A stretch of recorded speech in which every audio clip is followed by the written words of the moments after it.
तो बात करते हैं एक बहुत इम्पोर्टेंट स्कीम के बारे में, जो कि है प्रधानमंत्री फसल बीमा योजना।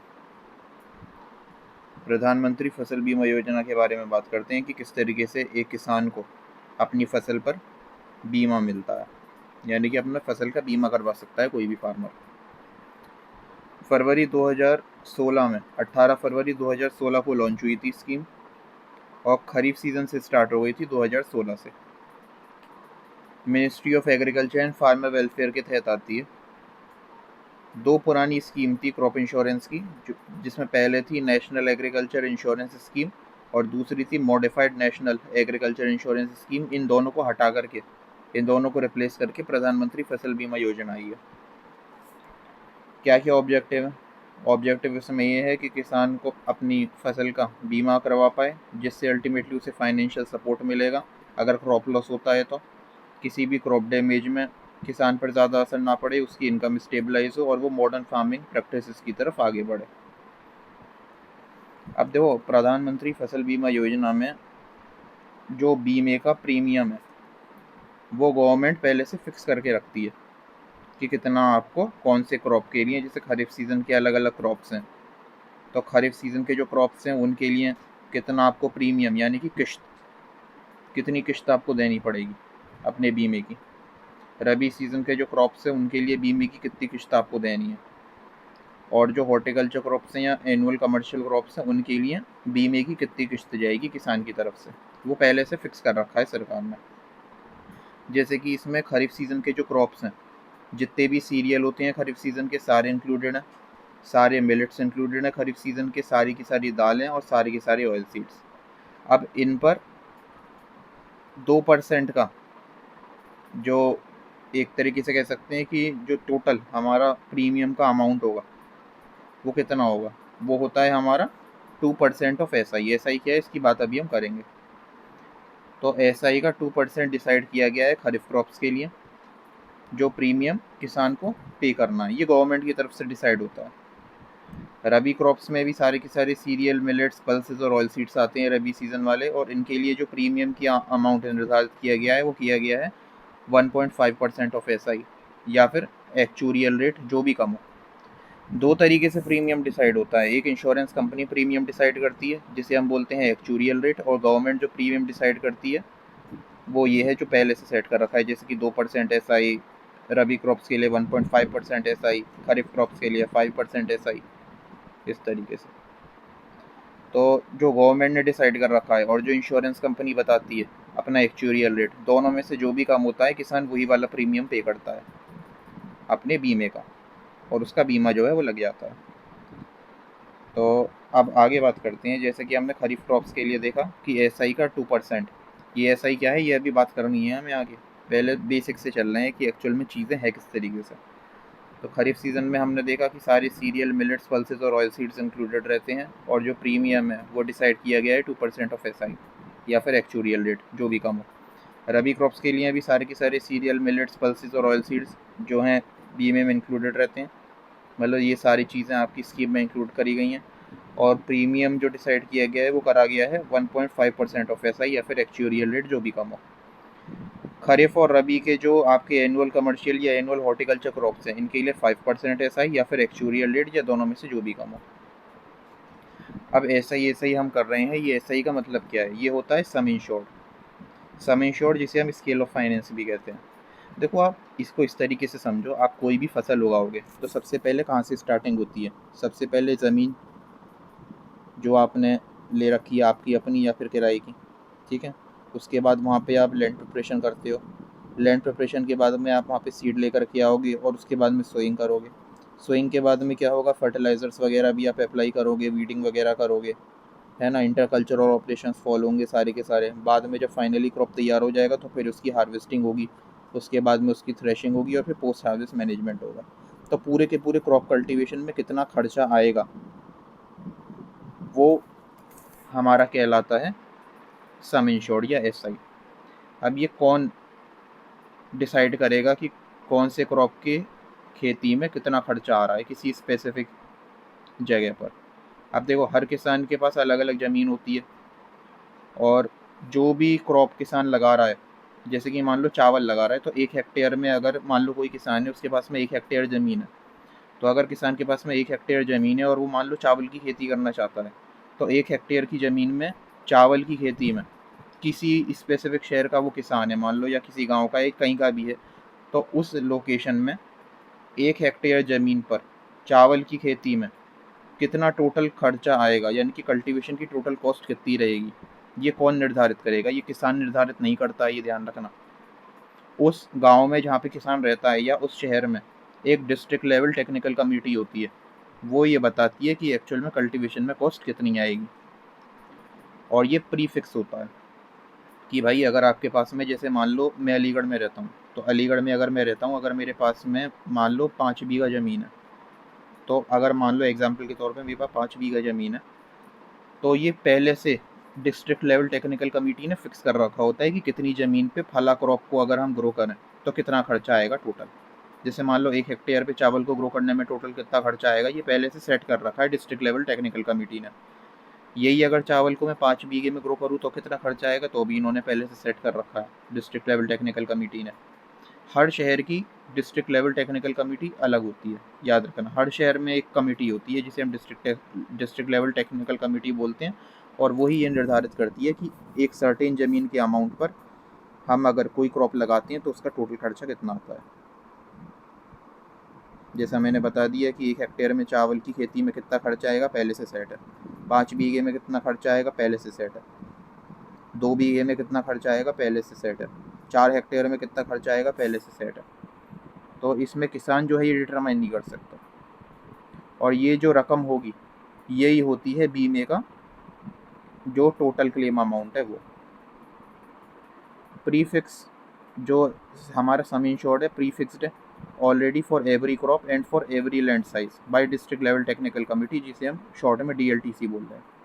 जैसे एग्जाम्पल के तौर पे मान लो कि, जैसे कि अलीगढ़ का ही एग्जाम्पल ले लेते हैं। मान लो एग्जाम्पल के तौर पे कि अलीगढ़ में 1 हेक्टेयर में अगर चावल की खेती करनी है, तो DLTC ने सेट कर दिया कि भाई 1 हेक्टेयर में चावल की खेती में टोटल खर्चा आता है 70,000। तो मेरे जो टोटल क्लेम अमाउंट होगी मेरे बीमे की, वो कितनी हो गई, 70,000 रुपये होगी। अब ये 70,000 आपको क्रॉप लॉस में मिलेगा नहीं मिलेगा वो आगे बात करेंगे, क्योंकि जो हमेशा क्लेम अमाउंट होता है वो नुकसान कितना हुआ इसके बिहाफ पे दिया जाता है, ये हमेशा ध्यान रखना।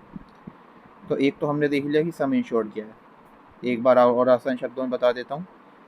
एक सर्टेन लैंड साइज़ में कोई भी क्रॉप आप लगाते हो, उसमें टोटल क्रॉप को लगाने में कितना खर्चा आएगा, ये पहले से हर शहर की डिस्ट्रिक्ट लेवल टेक्निकल कमेटी ने पहले से सेट कर रखा है। ठीक है। इसके अलावा हम बात करते हैं एक्चुरियल रेट की। एक्चुरियल रेट जिसे हम बोलते हैं टोटल प्रीमियम, या फिर जो एक्चुरियल प्रीमियम रेट है, कुछ भी कह सकते हो। टोटल प्रीमियम भी बोल सकते हो, या फिर एक्चुरियल प्रीमियम रेट कह सकते हो, या फिर एक्चुरियल रेट बोल सकते हो। क्या मतलब होता है इसका? प्रीमियम जो कि निर्धारित किया जाएगा इंश्योरेंस कंपनी के द्वारा, उसे हम बोलते हैं एक्चुरियल रेट। मतलब जितने भी वेदर के रिस्क होते हैं ये उस सबको एनालाइज करके डिसाइड करते हैं कि किसान को कितना प्रीमियम देना है। जितना ज़्यादा वेदर के रिलेटेड रिस्क रहेगा उस एरिया में, उस शहर में, उस गांव में, अल्टीमेटली APR उतना ही बढ़ा दिया जाता है। जैसे कि एग्जाम्पल के तौर पे मान लो कि मैं चावल की खेती कर रहा हूँ और मैंने मतलब अपना बीमा करवाना चाह रहा हूँ, तो इंश्योरेंस कंपनी की तरफ से आदमी आया, पूरा वेदर रिस्क उन्होंने एनालाइज किया और बताया कि भैया आपका जो APR लगेगा वो लगेगा 15%। तो 15% APR का क्या मतलब हो गया? 15% APR का मतलब हो गया कि जो हमारा सम इंश्योर्ड है उसका 15% देना पड़ेगा प्रीमियम के तौर पे। तो इस तरीके से दो तरीके से प्रीमियम डिसाइड होता है। एक इंश्योरेंस कंपनी डिसाइड करती है जिसे हम एक्चुरियल रेट बोलते हैं, और एक जो गवर्नमेंट ने सेट कर रखा है। जैसे खरीफ क्रॉप्स के लिए 2% SI, रबी क्रॉप्स के लिए 1.5% ऑफ सम इंश्योर्ड, और कमर्शियल और हॉर्टिकल्चर क्रॉप्स के लिए 5% ऑफ सम इंश्योर्ड। अब इसमें से और एक्चुरियल रेट में से जो भी रकम कम होगी किसान वही प्रीमियम के तौर पे जमा करेगा, ध्यान रखना। और जो इंश्योरेंस कंपनी ने एक्चुरियल रेट डिसाइड किया है, ये एक्चुरियल रेट आपका डिपेंड कर रहा है वेदर रिस्क पर। मान लो मेरी ज़मीन किसी ऐसे शहर में है या मैं कहीं ऐसी जगह पे खेती कर रहा हूँ जहाँ पे वेदर के रिलेटेड रिस्क बहुत ज़्यादा है, आंधी तूफान बहुत ज़्यादा आते हैं, फ्लड की प्रॉब्लम बहुत ज़्यादा है ना, या कोई और समस्या है, बीमारी वगैरह का अटैक बहुत ज़्यादा होता है, कोई हॉटस्पॉट एरिया है वो किसी डिसीज़ के रिलेटेड, तो ऐसे केस में APR क्या होगा, इंश्योरेंस कंपनी बढ़ा देती है। तो अब हम इस चीज़ को एक उदाहरण से समझते हैं। मान लो मैं चाहता हूँ कि अपने अलीगढ़ में 1 हेक्टेयर की ज़मीन पर मैं चावल की खेती करूँ, मान के चलो, ठीक है। अच्छा, अब मैंने जो है इसके लिए अप्लाई करा, और मेरा जो सम इंश्योर्ड निकल कर के आया है, मतलब जो ऑलरेडी पहले से डिसाइडेड है, 1 हेक्टेयर की ज़मीन के लिए हमारे अलीगढ़ में एग्जाम्पल के तौर पे मान लो 70,000 बताया गया, ठीक है जी। तो ये तो टोटल हमारा क्लेम अमाउंट हो गया हमारे बीमे का 70,000 रुपये। अच्छा, अब इंश्योरेंस कंपनी ने बताया कि भैया आपको 15% APR आपका लगेगा, मान लेते हैं एग्जाम्पल के तौर पे देख रहे हैं। तो ये हो गया हमारा APR, यानी कि टोटल प्रीमियम। कितना बताया, 15% APR बताया, यानी कि जो हमारा SI था, SI यानी सम इंश्योर्ड, सम इंश्योर्ड हमारा कितना था, 70,000 रुपये बताया था कि 1 हेक्टेयर की ज़मीन पर चावल की खेती के लिए अलीगढ़ में 70,000 का खर्चा बैठता है। तो उस 70,000 का आपको 15% पे करना पड़ेगा, ये कहा है इंश्योरेंस कंपनी ने, यानी कि उन्होंने अपना APR बताया है मेरे को कि आपका इतना बैठेगा। अब 70,000 का 15% कितना हो गया, 10,500 रुपये। यानी कि इंश्योरेंस कंपनी के हिसाब से जो मेरे को टोटल प्रीमियम पे करना है अपने बीमे का, वो करना है 10,500 रुपये। और ध्यान रखना, जो आपका सीज़न है, जैसे कि अगर हम खरीफ सीज़न की बात करें तो जून से स्टार्ट होता है, जून जुलाई अगस्त सितंबर, तो आपको जून की शुरुआत में ही प्रीमियम पे कर देना है अगर आप प्रॉपर बेनिफिट लेना चाहते हो बीमे का, तो ये ध्यान रखना है। तो इंश्योरेंस कंपनी के हिसाब से मेरे को 10,500 रुपये अपने बीमे के पे करने हैं एज प्रीमियम, यानी कि किश्त। अच्छा, जो सरकार ने सेट किया है खरीफ क्रॉप्स के लिए, वो कर रखा है 2% ऑफ 70,000 थी, 70,000 क्या है, SI, और गवर्नमेंट ने सेट कर रखा है 2% ऑफ SI। तो मैंने 70,000 का 2% निकाला, ये बैठता है 1,400 रुपये। तो अब किसान 10,500 रुपये पे करेगा या 1,400 रुपये पे करेगा, जो भी दोनों में से कम है। अब यहाँ पे जो एक्चुरियल रेट है वो आपका ज़्यादा है 10,500, और जो गवर्नमेंट ने सेट किया है वो कम निकल के आ रहा है 1,400। तो किसान कौन सा वाली किश्त पे करेगा, ये वाली पे करेगा या ये वाली पे करेगा? किसान 1,400 रुपये ही पे करेगा केवल और केवल इंश्योरेंस कंपनी को। 1,400 रुपये पे करने के बाद में किसान का बीमा शुरू हो जाएगा। तो किसान ने क्या करा, देखा कि भैया ये तो ज़्यादा है जो इंश्योरेंस कंपनी ने बताया है प्रीमियम, और ये जो इन्होंने बताया है वो बताया है 1,400, जो सरकार ने सेट किया है उसके हिसाब से 1,400 आ रहा है, तो मैं 1,400 रुपये पे करूँगा, 10,500 रुपये तो ज़्यादा है। तो किसान ने 1,400 रुपये पे कर दी। अब किसान ने तो 1,400 रुपये पे कर दी और किसान का बीमा शुरू हो गया, लेकिन कंपनी थोड़ी ना घाटे में जाएगी। कंपनी का तो टोटल उन्होंने जो बताया है 10,500 रुपये की पॉलिसी है। ये जो 10,500 निकाला है इंश्योरेंस कंपनी ने किसान के लिए कि भैया आपको टोटल 10,500 रुपये पे करनी है, ये आपकी किश्त रहेगी, ये एक्चुअल में टोटल कॉस्ट है पॉलिसी की, ये ध्यान रखना। पॉलिसी की जो टोटल कॉस्ट है वो एक्चुरियल रेट होती है जो इंश्योरेंस कंपनी बताती है, लेकिन किसान किश्त वो पे करेगा जो कम बैठेगी। तो यहाँ पे जो गवर्नमेंट ने सेट कर रखा था वो कम बैठी थी, इसलिए किसान ने वो पे करी थी। लेकिन जो टोटल कॉस्ट है पॉलिसी की वो तो एक्चुरियल रेट ही होती है, जो कि यहाँ पे 10,500 रुपये है। अब किसान ने 1,400 रुपये पे कर दिया, लेकिन टोटल 10,500 है, यानी कि 9,100 रुपये बच रहे हैं। अब कंपनी तो लॉस में चली जाएगी, तो कंपनी लॉस में ना जाए इसके लिए गवर्नमेंट क्या करेगी, ये जो बचा हुआ पैसा है ये सरकार देगी, किसे, इंश्योरेंस कंपनी को, सब्सिडी के तौर पे। ये जो बचा हुआ पैसा है, यानी कि टोटल प्रीमियम में से जो फार्मर प्रीमियम है वो हमने माइनस कर दिया और 9,100 रुपये निकल कर के आए। अब ये जो 9,100 रुपये हैं गवर्नमेंट सब्सिडी के तौर पे इंश्योरेंस कंपनी को दे देगी, लेकिन किस तरीके से देगी और किसके बिहाफ पर दे रही है, किसान के बिहाफ पे। जो बचा हुआ पैसा था वो गवर्नमेंट ने इंश्योरेंस कंपनी को सब्सिडी के तौर पे दे दिया। अब किस तरीके से दिया जाएगा, 2 तरीके से दिया जाता है। मान लो आप नॉर्थ ईस्ट को छोड़ के किसी भी इंडिया के स्टेट में रह रहे हो, तो ये जो अमाउंट है 9,100, ये 50-50 के रेशो में दिया जाएगा, यानी कि जो स्टेट गवर्नमेंट है वो 9,100 का 50% पे करेगी, और बचा हुआ जो 50% है वो सेंट्रल गवर्नमेंट पे करेगी, है ना। बिल्कुल सही बात है। तो जैसे कि 9,100 का कितना हो गया, 4,550 रुपये। तो 4,550 रुपये आपका सेंट्रल गवर्नमेंट पे करेगी, और बचा हुआ 4,550 रुपये जो है वो आपका स्टेट गवर्नमेंट पे करेगी। ये तो नॉर्थ ईस्ट को छोड़ के इंडिया के बाकी स्टेट्स के लिए लागू होता है, लेकिन नॉर्थ ईस्ट में क्या है कि ये जो अमाउंट है 9,100, इसका सेंट्रल गवर्नमेंट जो पे करेगी 90%, और बचा हुआ 10% ही केवल स्टेट गवर्नमेंट पे करेगी। खैर किसान को तो इससे कोई मतलब ही नहीं है, उसे तो जो है दोनों में से देखना था कि एक्चुरियल रेट कम है या फिर जो गवर्नमेंट ने सेट कर रखा है प्रीमियम वो अल्टीमेटली कम है, और दोनों में से जो उसका कम बैठेगा वो जमा कर देता है किस्त के तौर पे।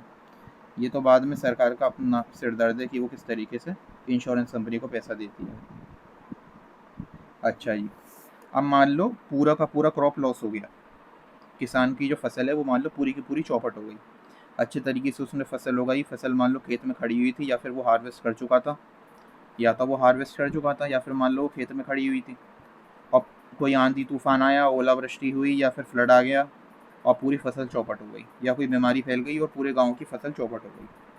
तो ऐसे केस में क्या होगा, ऐसे केस में फार्मर को अपनी क्लेम अमाउंट का टोटल 100% दे दिया जाएगा। जो क्लेम अमाउंट था, जैसे हमारे केस में क्लेम अमाउंट कितना था, 70,000 रुपये। 70,000 रुपये ही तो क्लेम अमाउंट था हमारा, जो ऐसा ही था, यानी कि सम इंश्योर्ड वो था 70,000। 70,000 मतलब ये टोटल क्लेम अमाउंट है। तो ये जो हमारा टोटल क्लेम अमाउंट था ये पूरा 100% किसान को दे दिया जाएगा इस केस में इंश्योरेंस कंपनी के द्वारा। ठीक है जी। जो APR है वो इंश्योरेंस कंपनी सेट करती है, ये हमने देख भी लिया था। अच्छा, कई बार ऐसा होता है जैसे कि मान लो अगर APR कम निकल आया और सरकार ने जो प्रीमियम कंसीडर किया है, बना रखा है 2% 5%, वो मान लो ज़्यादा निकल के आ रहा है, वो टोटल अमाउंट हमारा ज़्यादा निकल के आ रहा है और APR मान लो कम निकल के आ रहा है। तो ऐसे में क्या होगा, किसान फिर अगर APR कम निकल के आ रहा है तो फिर जो किस्त है वो APR के हिसाब से पे करके दे देगा, यानी कि फिर APR पे कर देगा। फार्मर को तो अल्टीमेटली जो कम है वही पे करना है, ये सिंपल सा याद रखो। इसे एक चीज़ से फिर से समझते हैं।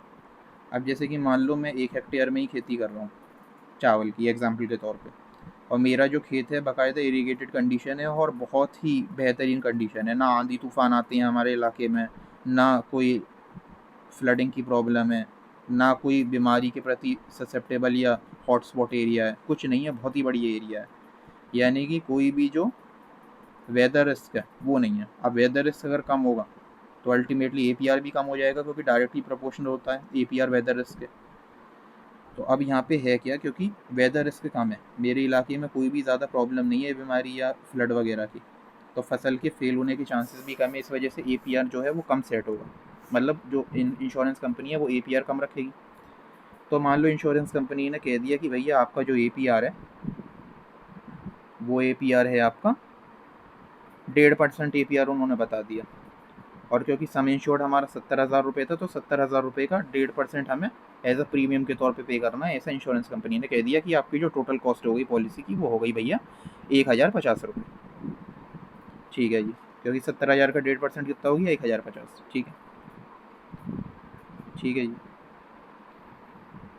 तो एक तो ये निकल के आया टोटल अमाउंट हमारी पॉलिसी का, और प्रीमियम 1,050 पे करना है। एक हमने देखा कि गवर्नमेंट ने कितना सेट कर रखा है, तो भैया गवर्नमेंट ने तो 2% सेट कर रखा है खरीफ क्रॉप्स के लिए, तो 70,000 का 2% हमने कैलकुलेट करा, निकल के आया भैया 1,400 रुपये। तो 1,400 रुपये तो ज़्यादा है, 1,050 कम है और 1,400 रुपये ज़्यादा है। तो मैं कौन सी किस्त पे करूँ, मैं 1,050 दूँ या फिर 1,400 रुपये पे करूँ अपने बीमे के? मैं केवल 1,050 रुपये दूंगा, मैं 1,400 रुपये नहीं दूंगा। तो किसान क्या करेगा, किसान 1,050 रुपये पे करेगा इंश्योरेंस कंपनी को और उसका बीमा स्टार्ट हो जाएगा। अब क्योंकि टोटल कॉस्ट पॉलिसी की भी 1,050 ही थी, तो इंश्योरेंस कंपनी को भी कोई नुकसान नहीं है, इंश्योरेंस कंपनी के पास किसान की तरफ से ही पूरा पैसा आ गया। तो ऐसे केस में कोई भी सब्सिडी की ज़रूरत नहीं है और कोई सब्सिडी नहीं दी जाएगी इंश्योरेंस कंपनी को, क्योंकि ऑलरेडी पूरा पैसा जो है किसान ने पे कर दिया। तो इस तरीके से कि ये भी केस बन सकता है कि कभी APR कम हो सकता है, या कभी हो सकता है कि जो गवर्नमेंट ने सेट कर रखा है फार्मर प्रीमियम वो कम हो जाए, तो जो भी कम होगा किसान उस हिसाब से पे कर देगा इंश्योरेंस कंपनी को। लेकिन ये ध्यान रखना कि प्रीमियम हमेशा सीज़न की स्टार्टिंग में ही पे कर देना है, ताकि प्रॉपर बेनिफिट जो स्कीम का है वो किसान को मिल पाए। अब क्या क्या चीज़ें हमारी प्रधानमंत्री फसल बीमा योजना में कवर नहीं होती हैं, ये बहुत इंपॉर्टेंट है। अगर मान लो देशों के बीच में लड़ाई चल रही है और उस वजह से फसल का नुकसान होता है, वो कवर नहीं होगा। किसी तरीके का न्यूक्लियर रिस्क या न्यूक्लियर अटैक कवर नहीं होगा। किसान ने मान लो कोई चालाकी मक्कारी करी है, कोई मेलिशियस एक्टिविटी करी है, जानबूझ के अपनी फसल को बर्बाद कर दिया है पैसे हड़पने के लिए, या कुछ भी किसी भी तरीके की मेलिशियस एक्टिविटी है, तो वो कवर नहीं होगा। चोरी चकारी कवर नहीं होगी, और कोई भी प्रिवेंटेबल रिस्क जो कि फार्मर के नेग्लिजेंस की वजह से, मतलब कोई भी ऐसी चीज़ जो प्रिवेंट हो सकती थी अगर किसान ध्यान रखता तो, लेकिन किसान की लापरवाही की वजह से नुकसान हुआ, वो कवर नहीं होगा। टोटल 4 केस बनते हैं। क्या क्या चीज़ें कवर होती हैं उसकी बात करते हैं। टोटल 4 केस कवर होते हैं। पहला केस तो ये कि मान लो किसान समय से सोइंग नहीं कर पाया, या फिर मान लो अगर उसे पौधे का ट्रांसप्लांटेशन करना था तो वो ट्रांसप्लांटेशन नहीं कर पाया, लेकिन उसने फील्ड प्रिपरेशन वगैरह पूरे तरीके से कर ली थी। मतलब फील्ड प्रिपरेशन वगैरह कर ली थी अच्छे तरीके से, सॉइल की ओपनिंग है, फिर प्राइमरी टिलेज वगैरह है, सारा काम अच्छे तरीके से कर लिया था। लेकिन मान लो फ्लड वगैरह आ गया उस इलाके में, या सूखा पड़ गया, और किसी वजह से सोइंग नहीं हो पाई या प्लांटिंग नहीं हो पाई, ट्रांसप्लांटेशन नहीं हो पाया, तो ऐसे केस में क्या होता है, ऐसे केस में इंश्योरेंस कंपनी की तरफ से किसान को जो टोटल बीमे का क्लेम अमाउंट था उसका 25% दे दिया जाएगा कि भैया आपने, देखो आपको पूरा लॉस तो हुआ नहीं है क्योंकि आपने तो स्विंग भी नहीं करी थी, लेकिन आपने फील्ड प्रिपरेशन वगैरह तो किया ही होगा ना, तो उसका लगभग मतलब टोटल आपको सम इंश्योर्ड का 25% दे दिया जाएगा। और सम इंश्योर्ड क्या है, टोटल क्लेम अमाउंट हमारा बीमे का, जैसे हमारा 70,000 था तो 70,000 का 25% दे दिया जाएगा। अच्छा जी, याद रखना इंश्योरेंस का क्लेम हमेशा नुकसान कितना हुआ है उसके अकॉर्डिंग मिलता है। ऐसे ही नहीं है कि किसान यहाँ पे कहे कि भाई मैंने तो जो है टोटल हमारा सम इंश्योर तो 70,000 रुपये था तो आप 70,000 रुपये पे करो, आप मेरे को 25% क्यों दे रहे हो। तो भैया इंश्योरेंस कंपनी सीधे यही कहेगी कि आपका इतना तो नुकसान हुआ ही नहीं है, आपने तो स्विंग भी नहीं करी थी, केवल फील्ड प्रिपरेशन कर पाए आप तो आपने फील्ड प्रिपरेशन करी तो हमने सम इंश्योर्ड किया आपको 25% आपका दे दिया जितना आपका नुकसान हुआ था। तो ये ध्यान रखना है। तो पहला तो अगर स्विंग नहीं कर पाया किसान टाइम से या ट्रांसप्लांटेशन नहीं कर पाया तब आपको जो है उसका पैसा मिल जाता है लगभग 25% के लगभग। अब मान लो क्रॉप अपने वेजिटेटिव स्टेज में चल रही है, कुछ महीने बीत चुके हैं और किसी वजह से कि आंधी तूफान आ गई, ओलावृष्टि हो गई और पूरे के पूरे गांव की जो फसल थी वो पूरी की पूरी फसल चौपट हो गई अपनी वेजिटेटिव स्टेज में ही। अभी मेच्योर नहीं हुई है फसल, अभी अपने वेजिटेटिव स्टेज में ही थी। मान लो टिलर वगैरह एराइज हुए थे या ग्रेन फॉर्मेशन स्टार्ट हो गई थी, अपनी वेजिटेटिव स्टेज में थी, खड़ी फसल थी, और पूरे गांव की फसल किसी नेचुरल कैलेमिटी की वजह से मान लो आंधी तूफान आ गया या फ्लडिंग वगैरह हो गई, पूरी चौपट हो गई। अब ऐसे केस में जो सरकार है वो एक्टिव हो जाती है और वो उस गांव में एक टीम भेजती है। उस टीम को हम क्या बोलते हैं, उस टीम को हम बोलते हैं क्रॉप कटिंग एक्सपेरिमेंट टीम। यानी कि वो जो टीम गांव में भेजी जाएगी सरकार की तरफ से, वो एक एक्सपेरिमेंट परफॉर्म करती है जिसे हम बोलते हैं क्रॉप कटिंग एक्सपेरिमेंट। इस क्रॉप कटिंग एक्सपेरिमेंट की सहायता से पता किया जाता है कि एक्चुअल में नुकसान हुआ कितना है, और जितना परसेंट नुकसान हुआ होगा सम इंश्योर्ड का उतना ही परसेंट जो है किसान को पे किया जाएगा। अब ये जो क्रॉप कटिंग एक्सपेरिमेंट है ये किस तरीके से किया जाएगा, सबसे पहले उस गांव में देखा जाएगा कि पिछले 10 सालों में यहाँ पे कितनी यील्ड जाती थी नॉर्मल कंडीशन में किसी क्रॉप की, मतलब जो भी क्रॉप किसान ने लगा रखा था पिछले 10 साल में यहाँ से कितनी यील्ड निकलती थी इस गांव से, वो चेक किया जाएगा। फिर वो देखेंगे कि इस बार कितनी यील्ड देखने को मिल रही है। जैसे मान लो पिछले 10 सालों में मेरे गांव में लगभग एवरेज हर साल 50 कुंटल पर हेक्टेयर मिल जाता था गेहूँ। एग्जाम्पल के तौर पे मान के चलते हैं कि कोई एक क्रॉप है जो कि 50 कुंटल पर हेक्टेयर मिल जाता था हमें, ठीक है, अपने गांव में पिछले 10 साल का डाटा देखा जाता है मान लो, लेकिन इस बार केवल 10 कुंटल पर हेक्टेयर ही मिल पाया, यानी कि 80% का लॉस हुआ, केवल 20% ही उत्पादन हमें इस बार मिल पाया, क्योंकि बाकी हमारा लॉस हो गया, तो 80% हमारा लॉस गया और 20% हमें मिला है। अब क्योंकि 80% लॉस हुआ है तो टोटल जो हमारा सम इंश्योर्ड है, जो कि हमारा कितना था, 70,000 रुपये था जो हमने एग्जाम्पल लिया था, तो मुझे 70,000 रुपये का 80% दे दिया जाएगा। ये है, यानी कि पूरे के पूरे गांव की जब फसल चौपट होती है अपनी वेजिटेटिव ग्रोथ के दौरान ही, खड़ी फसल, तो ऐसे केस में पूरी सरकार जो है वो एक्टिव हो जाती है और वो उस गांव में भेजती है टीम जो कि कंडक्ट करती है क्रॉप कटिंग एक्सपेरिमेंट, जिसमें वो करते क्या है, पिछले 10 साल का रिकॉर्ड उठाते हैं कि कितना यील्ड यहाँ पे निकलती थी इस गांव से, और अभी की यील्ड को कंपेयर करेंगे। अभी की यील्ड देखेंगे कि अभी जो है क्रॉप लॉस के बाद में कितनी यील्ड मिल रही है। जैसे कि पिछले 10 सालों में मान लो 50 कुंटल पर हेक्टेयर थी और इस बार आपकी केवल 10 कुंटल पर हेक्टेयर आई, यानी कि 80% का लॉस हो गया, तो टोटल सम इंश्योर्ड का 80% पे कर दिया, सिंपल। अच्छा जी, तो एक तो ये होता है कि जब पूरे गांव की फसल चौपट हो, एक ये हो सकता है कि मान लो किसी इंडिविजुअल की फसल चौपट हो, पूरे गांव में सबकी फसल अच्छी हुई, जितने भी खेत गांव में थे सबकी बढ़िया फसल हुई, सबका बढ़िया मुनाफा हुआ, लेकिन जो कोई एक किसान था जिसकी फसल चौपट हो गई। कोई भी रीज़न हो सकता है। अब ऐसे केस में सरकार कुछ नहीं करेगी, जो इंडिविजुअल फार्मर है उसे खुद ही अलर्ट रहना पड़ेगा। वो ये ना सोचे कि कोई उसकी मदद के लिए आएगा और वो चुपचाप बैठा रहे, नहीं, उसे खुद ही अलर्ट रहना पड़ेगा। होगा क्या, 72 घंटे के अंदर अंदर इंश्योरेंस कंपनी को जा करके बताना है कि भैया इस तरीके से मेरी फसल चौपट हो गई है। 72 घंटे का टाइम उसके पास में है, नहीं तो उसके बाद कुछ नहीं हो पाएगा। तो 72 घंटे के अंदर अंदर किसान को जो है बताना है इंश्योरेंस कंपनी में जा करके कि भैया इस तरीके से मेरी फसल चौपट हो गई। फिर इंश्योरेंस कंपनी वाले एक सर्वेयर भेजेंगे, ये इंश्योरेंस कंपनी वाले एक सर्वेयर भेजेंगे किसान के खेत पर। याद रखना, वो सर्वेयर को और किसी के खेत से कोई लेना देना नहीं है कि कितना अच्छा हुआ है कि दूसरों की फसल कितनी बेकार हुई है, उससे कोई लेना देना नहीं है। ये सर्वेयर केवल और केवल उस गांव में उसी किसान के खेत पर जाएगा और क्या करेगा, एक रिपोर्ट तैयार करेगा पूरे के पूरे लॉस की कि एक्चुअल में कितना लॉस हुआ है और कितना क्लेम देना चाहिए। और वो रिपोर्ट बना करके, यानी कि जो एनालिसिस रिपोर्ट है उसको बना करके इंश्योरेंस कंपनी में जमा करवा देगा और उसी के अकॉर्डिंग जो इंश्योरेंस कंपनी है फिर वो किसान को क्लेम दे देगी। तो ये है। एक आता है कि मान लो आपकी फसल पूरे तरीके से तैयार हो गई, खेत में खड़ी हुई थी, आपने हार्वेस्टिंग भी सक्सेसफुली कर ली, आपने पूरी हार्वेस्टिंग कर ली, और हार्वेस्टिंग करने के बाद में आप एकदम से तो सही बात है क्रॉप को मंडी में लेकर के नहीं जाओगे आप बेचने के लिए। करते क्या है, हार्वेस्टिंग के बाद में उसके गट्ठर बना करके खेत में ही डाल देते हैं कि ताकि मॉइस्चर परसेंटेज जो हार्वेस्टिंग के टाइम पर थोड़ा हाई होता है उसको थोड़ा सा कम करा जा सके, यानी कि धूप में सुखाने के लिए कुछ दिनों के लिए छोड़ दिया जाता है। तो आपने हार्वेस्टिंग कर ली अच्छे तरीके से, फसल पूरी बढ़िया हुई, और हार्वेस्टिंग के बाद में आपने करा क्या, फसल को खेत में ही छोड़ दिया कुछ दिनों के लिए सूखने के लिए। ठीक है जी। अब मान लो इस बीच साइक्लोन आ गया या तेज बारिश आ गई या तूफान वगैरह आ गया और पूरी फसल आपकी चौपट हो गई जो खेत में रखी हुई थी। और ये सब चीज़ें ध्यान रखना 14 दिन के अंदर अंदर होनी चाहिए।